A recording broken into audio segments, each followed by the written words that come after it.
Welcome back to our YouTube channel. तो आज हमने फिजियोलॉजी का पार्ट 2 डिस्कस करेंगे।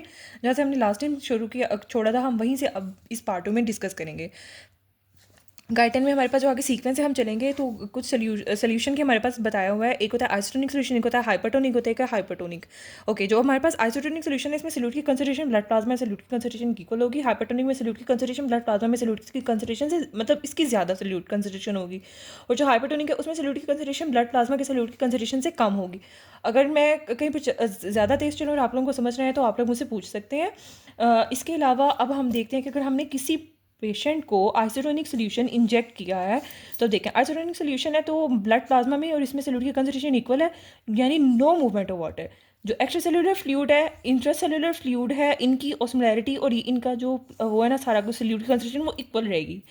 अब लेकिन अगर मैंने किसी पेशेंट में हाइपरटोनिक सोल्यूट को इंजेक्ट किया है, अब देखें इसकी जो है सोल्यूट की कंसंट्रेशन वो ज़्यादा है ना, इसका मतलब ये है कि जो एक्स्ट्रा सेलुलर फ्लूइड है ना वो उसमें इसकी कंसंट्रेशन सोल्यूट की कंसंट्रेशन ज़्यादा होगी क्या, जिसकी वजह से जो इंट्रा सेलुलर फ्लूइड है वहाँ से फ्लूइड मूव करके बाहर को आएगा और इसका जो वॉल्यूम है वो ज़्यादा हो जाएगा और इसका वॉल्यूम है कम हो जाएगा। ये हमारे पास है नॉन इक्विलिब्रियम कंडीशन। ये थी इक्विलिब्रियम कंडीशन। अब अगर मैंने किसी पेशेंट में हाइपरटोनिक सोल्यूट को इंजेक्ट किया है तो उसमें हमारे पास देखिए सोल्यूट की कंसंट्रेशन कम थी, तो क्या हो गया, एक्स्ट्रा सेलुलर जो फ्लूइड है उसकी ऑस्मोलैरिटी कम होगी, उसमें वाटर ज़्यादा हो गया, तो वहाँ से वाटर मूव करके किस में जाएगा, इंटरसेलुलर में जाएगा। तो इस वजह से इंटरसेलुलर फ्लूइड का वॉल्यूम ज़्यादा हो जाएगा और एक्स्ट्रासेलुलर फ्लूइड का वॉल्यूम कम हो जाएगा। ये भी नॉन इक्विलिब्रियम कंडीशन है। ओके, अब हम चलते हैं हमारे पास गाइडन में अगला नेक्स्ट टॉपिक है हमारे पास जो क्लिनिकल अबनॉर्मेलिटीज़ है ना इन फ्लूइड के रेगुलेशन का, उसके हवाले से वो है हाइपरनेट्रीमिया और हाइपरनेट्रीमिया। आज की वीडियो का जो मेन टॉपिक है वो भी यही है और आज हम सिर्फ हाइपरनेट्रीमिया और हाइपरनेट्रीमिया को डिस्कस करेंगे। हम लोगों को पता है कि जो एक्स्ट्रासेलुलर फ्लूइड है उसकी उस नैरेटी में जो मेन आयंस होते हैं वो हमारे पास होते हैं सोडियम और Cl। सोडियम और Cl इसके मेन आयंस है। और जो हमारे पास जो सोडियम है ना, मेनली इसकी कंसंट्रेशन को देखकर हम जो एक्स्ट्रा सेलुलर फ्लूइड है उसकी ऑस्मोलैरिटी का पता लगा सकते हैं। अब अगर हमारे पास जो नॉर्मल वैल्यू होती है वो हमारे पास होती है 142 MEQ पर लीटर सोडियम की कंसंट्रेशन। अगर हमारे पास इससे ज़्यादा हो जाए तो इट्स मीन पेशेंट हाइपरनेट्रीमिया है, और अगर इससे कम हो जाए तो इट्स मीन पेशेंट को हाइपोनेट्रीमिया है।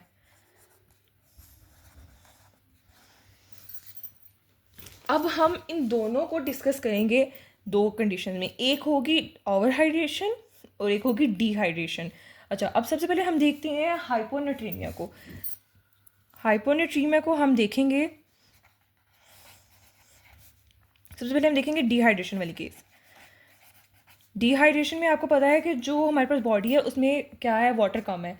ये हमारे पास किन किन चीज़ों में आ सकता है, हमारे पास आ सकता है अगर पेशेंट को डायरिया है, ठीक है, पेशेंट को वॉमिटिंग है, बहुत ज़्यादा फ्लूइड लॉस, वाटर जो है बॉडी से लॉस हो रहा है। अगर हमारे पास एल्डोस्टेरोन की कंसंट्रेशन कम है, मतलब किडनी जो है वो वाटर को रीअब्जॉर्ब नहीं कर पा रही, तभी हमारे पास बॉडी में डिहाइड्रेशन हो गया, एडिसन डिजीज या और यूज ऑफ डायरेटिक्स। ये सारी कॉजेज जो है ना वो आपको गाइडन में लिखी मिल जाएगी। और अब देखो ये वाटर कम हो गया, इट्स मीन कि जो हमारे पास एक्स्ट्रा सेलुलर फ्लूइड है वो तो कम है, ECF वो तो कम है, और हमारे पास जो वैसे क्या पेशेंट में हाइपोनेट्रीमिया है इसकी ऑस्मोलैरिटी है वो भी कम है, यानी कि सोडियम कम है। तो हमारे पास ये कम है, मतलब इसमें सोडियम कम है, ऑस्मोलैरिटी कम है, तो हमारे पास जो वाटर है वो यहाँ से कहाँ मूव करेगा, एग्जैक्ट यहाँ पे जो सल्यूट्स कम है तो वाटर ज़्यादा है, तो वाटर यहाँ से मूव करेगा इंट्रासेलुलर फ्लूइड में, तो इंट्रासेलुलर फ्लूइड क्या हो जाएगा, ज़्यादा हो जाएगा। हाँ, दूसरी हमारे पास कंडीशन है हाइपोनेट्रीमिया की, लेकिन वो है हमारे पास ओवर हाइड्रेशन। अच्छा, इसमें हमारे पास जो कॉजेज आ रही हैं वो है हमारे पास ओवर हाइड्रेशन में, जैसे हमारे पास अगर ADH की एक्सेस प्रोडक्शन हो गई है, ADH हमारे पास ज़्यादा प्रोड्यूस हो रहा है, या फिर हमारे पास कोई ब्रोंकोजेनिक ट्यूमर्स हैं, वो उनकी वजह से हमारे पास बॉडी जो है वो बहुत ज़्यादा वाटर को रिअब्जॉर्ब कर रही है किडनी से, ऐसी सारी कंडीशन में हमारे पास ओवर हाइड्रेशन हो जाती है। अब ओवर हाइड्रेशन तो हो गई है और हमें पता है कि हमारे पास जो Na है वो कम है, क्योंकि पेशेंट क्या है, हाइपोनेट्रीमिया का। एक्स्ट्रा सेलुलर वॉल्यूम में हमारे पास Na कम होगा, लेकिन हमारे पास ओवर हाइड्रेशन है, इसलिए एक्स्ट्रा सेलुलर वॉल्यूम क्या होगा, ज़्यादा होगा, और इंटरसेलुलर वॉल्यूम भी ज़्यादा होगा, क्योंकि इसमें सोडियम कम है लेकिन वॉल्यूम ज़्यादा है, तो वॉल्यूम ज़्यादा मूव करके कहाँ जाएगा, इंटरसेलुलर, तो इसमें भी वॉल्यूम ज़्यादा हो जाएगा। अब आपने ये याद रखना है, ये जो एक्स्ट्रासेलुलर वॉल्यूम है इसका आपने याद रखना है डिहाइड्रेशन ओवर हाइड्रेशन से, या डिहाइड्रेशन है तो कम है, ओवर हाइड्रेशन है तो ज़्यादा है।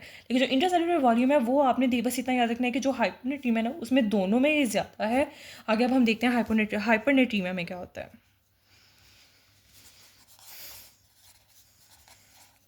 इसको भी हम दोनों में डिस्कस करेंगे। सबसे पहले हम डिहाइड्रेशन में इसको डिस्कस करते हैं।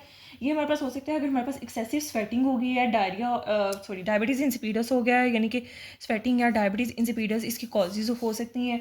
और इसमें हमारे पास क्या होगा, सोडियम की कंसनट्रेशन इसमें ज़्यादा है, और जो हमारे पास एक्स्ट्रा सेलुलर वॉल्यूम देखें, सोडियम की कंसनट्रेशन इसमें ज़्यादा है एक्स्ट्रा सेलुलर फ्लूइड में। अब देखें डिहाइड्रेशन है, it's mean extra cellular fluid क्या होगा, कम होगा। अब एक्स्ट्रा सेलुलर फ्लूइड कम है और उसमें सोडियम की कंसनट्रेशन ज़्यादा है, मतलब जो इंट्रा सेलुलर है वहाँ से फ्लूइड मूव करके कहाँ आएगा, एक्स्ट्रा सेलुलर में आएगा। तो एक्स्ट्रा सेलुलर इंट्रा सेलुलर का फ्लूइड एक्स्ट्रा सेलुलर में आएगा, तो इंट्रा सेलुलर भी क्या हो गया, कम हो गया।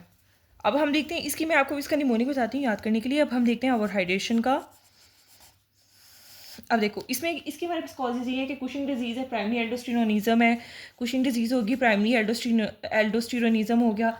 इन सब में देखो हाइपरनेट्रीमिया इट्स मीन सोडियम तो ज़्यादा है, ओवर हाइड्रेशन है तो हमारे पास सेलुलर वॉल्यूम भी ज़्यादा है, और देखो एक्स्ट्रा सेलुलर वॉल्यूम भी ज़्यादा है, लेकिन अब हमारे पास जो इंटर सेलुलर फ्लूइड है वॉल्यूम है, यानी कि वो कम है। अब मैं आपको बता रही हूँ कैसे कैसे हो रहा है। अब देखो हमारे पास जो एक्स्ट्रा सेलुलर वॉल्यूम है उसमें क्या है, सोडियम ज़्यादा है, सोल्यूट की कंसनट्रेशन ज़्यादा है, तो हमारे पास जो वाटर है इंटरसेलुलर से वो बाहर को मूव करेगा सेल से बाहर, तो हमारे पास क्या हो जाएगा, इसका वॉल्यूम कम हो जाएगा। ठीक है, अब देखो आपने ये याद रखना है जो एक्स्ट्रा सेलुलर फ्लूइड है इसका आपने जो सिचुएशन है ना डिहाइड्रेशन या ओवर हाइड्रेशन उससे याद रख लेना है, और जो हमारे पास इंटरसेलुलर है उसमें आपने याद रखना है कि हाइपो के केस में दोनों में कम होगा और हाइपर के केस में दोनों में ज़्यादा होगा।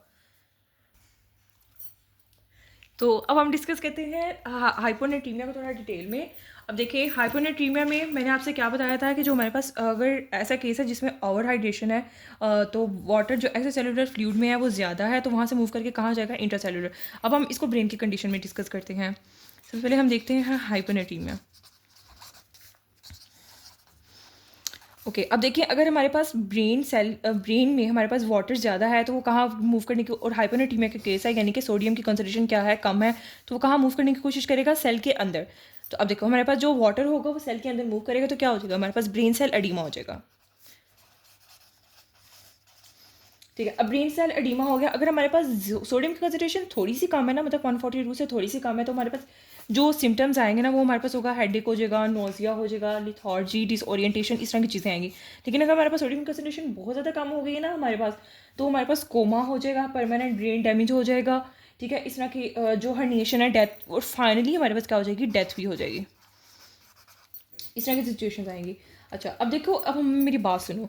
अब जब देखो सोडियम की कंसनट्रेशन कम है और हमारे पास वाटर है, वो मूव करने की कोशिश करेगा कि मैं सेल के अंदर मूव करूँ, तो ये जो ब्रेन सेल है ना ये बहुत तेज़ है। ये पता क्या करेगा, ये कहेगा कि मैं अपने अंदर से कुछ सल्यूट्स बाहर फेंक देता हूँ, जो अपने अंदर वाटर की वो है ना वो ज़्यादा कर लेता हूँ बाहर वाले से, ताकि मेरे अंदर वाटर आ ही ना सके। तो ये थोड़ी सी इस तरह चालाकी करता है और अपने अंदर से सोडियम, पोटेशियम, इस तरह के काफ़ी सल्यूट्स का ना बाहर फेंक देता है, और ताकि मेरा जो सेल का वॉल्यूम है ना वो इसके इक्वल हो जाए। मतलब जो बाहर वाला जो वॉल्यूम है ना, जो आउटसाइड में सेल के बाहर जो वॉल्यूम है वो हमारे पास किसके इक्वल हो जाएगा, जो सेल का वॉल्यूम है ना उसके। अब देखो ये तो हमारे ब्रेन ने इस कंपोजिशन के लिए किया ताकि मेरे अंदर एडीमा ना हो सके। लेकिन अगर हमारे पास देखो, अब हम ऐसे पेशेंट को ट्रीट करने के लिए अगर हम कोई हाइपरटोनिक सल्यूट दे देते हैं, हाइपरटोनिक सलाइन लगा देते हैं, ताकि हम ऐसा चाहते हैं कि हमारा जो पेशेंट है हाइपोनेट्रीमिया का वो बहुत जल्दी ट्रीट हो जाए। हाइपरटोनिक सलाइन अगर लगाएंगे तो उसमें जाहिर है सोडियम की कंसनट्रेशन ज़्यादा होगी, तो पता है क्या हो जाएगा, बाहर तो सोडियम की कंसनट्रेशन ज़्यादा हो गई है, लेकिन हमारे पास जो ये आयन जो सेल ने अपने बाहर निकाले ना, ये आयन्स उतनी स्पीड से वापस अंदर नहीं जा पाएंगे। तो ऐसी सिचुएशन में बाहर की जो सिचुएशन है वो तो नॉर्मल रहेगी, लेकिन सेल में वापस नहीं जा पाएंगे, तो क्या हो जाएगा, सेल की डेथ होना शुरू हो जाएगी। तो इस कंडीशन को हम कहते हैं कि ओस्मोसिस मीडिएटेड डीमाइलिनेशन। और इसको प्रिवेंट करने के लिए जो हमारे पास ट्रीटमेंट होता है वो ये होता है कि हम जो हाइपरटोनिक सोल्यूशन है वो नहीं लगाएं, हम जो है जो हाइपरटोनिक या फिर मुझे कह लो ऑस्मोटिक सलाइन है वो लगा दें, जिसकी हमारे पास कंसनट्रेशन, जिसमें सल्यूटिक कंसनट्रेशन हो कि 10 से 12 मिलीमोल पर लीटर, या फिर हमारे पास सल्यूटिक कंसनट्रेशन हो 18 मिलीमोल पर लीटर। ओके, ये था हमारे पास हाइपोनेट्रीमिया। उम्मीद करती हूँ आपको समझ आया होगा। एक दफ़ा मैं आपको दोबारा से रिपीट कर देती हूँ कि अगर हमारे पास ब्रेन में जो एक्सेलर वॉल्यूम है उसमें फ्लूइड ज़्यादा और सोडियम कम है, तो जो फ्लूइड है वो कोशिश करेगा सेल के अंदर मूव करने की, जिस वजह से ब्रेन सेल का एडीमा हो जाएगा। और अगर हमारे पास ये सोडियम की कंसंट्रेशन थोड़ी सी कम है तो हमारे पास ये सिम्टम्स आएंगे, हमारे पास क्या हो जाएगा, हेडेक होगा, नोजिया होगा, लिथार्जी होगी, डिसोरिएंटेशन होगी। लेकिन अगर हमारे पास बहुत ज़्यादा सॉल्यूट कंजप्शन कम होगी तो हमारे पास कोमा हो जाएगा, ब्रेन डैमेज होगा, जिस वजह से डेथ भी हो जाएगी। तो अब हमारे पास इस सिचुएशन को प्रिवेंट करने के लिए जो हमारे पास ब्रेन का सेल है वो अपने जैसे कुछ सॉल्यूट्स को बाहर निकालेगा ताकि मेरे अंदर वाटर ना आ सके। इसलिए जो हमारे पास अब हम इस सिचुएशन को रीड करने के लिए अगर हम हाइपरटोनिक लाइन लगाएंगे तो हमारे पास बाहर की जो सिचुएशन है वो तो नॉर्मल हो जाएगी, लेकिन हमारे पास ब्रेन सेल के अंदर की सिचुएशन है वो नॉर्मल नहीं हो पाएगी।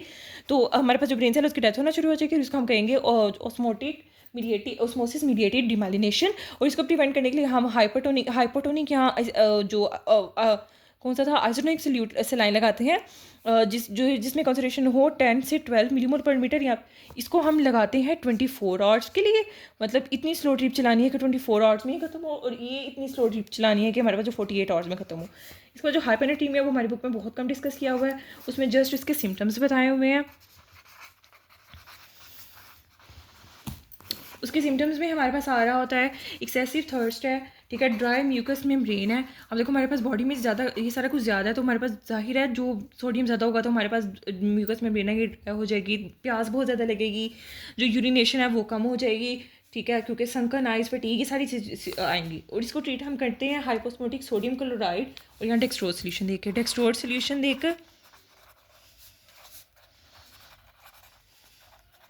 यहाँ पे हम इसको ट्रीट करते हैं हाइपोओस्मोटिक एंड सोडियम क्लोराइड से। स्टूडेंट्स मेरी राइटिंग इतनी गंदी नहीं है लेकिन यहाँ गंदी आ रही है, तो अगर आप लोगों को नीट नोट्स चाहिए तो मैं ना डिस्क्रिप्शन में अपना जो व्हाट्सएप नंबर है वो दे दूँगी, तो आप लोगों ने मुझे बता देना आपको किस चैप्टर के नोट्स चाहिए। तो इस तरह रिटन फॉर्म में आपको जो है नोट्स का PDF वो मैं शेयर कर दूँगी लाइक दिस। उम्मीद करती हूँ इस तरह से आपके लिए बहुत ज़्यादा आसानियाँ पैदा होंगी। तो बाकी इंशाल्लाह हम अटीमा नेक्स्ट वीडियो में स्टार्ट करेंगे।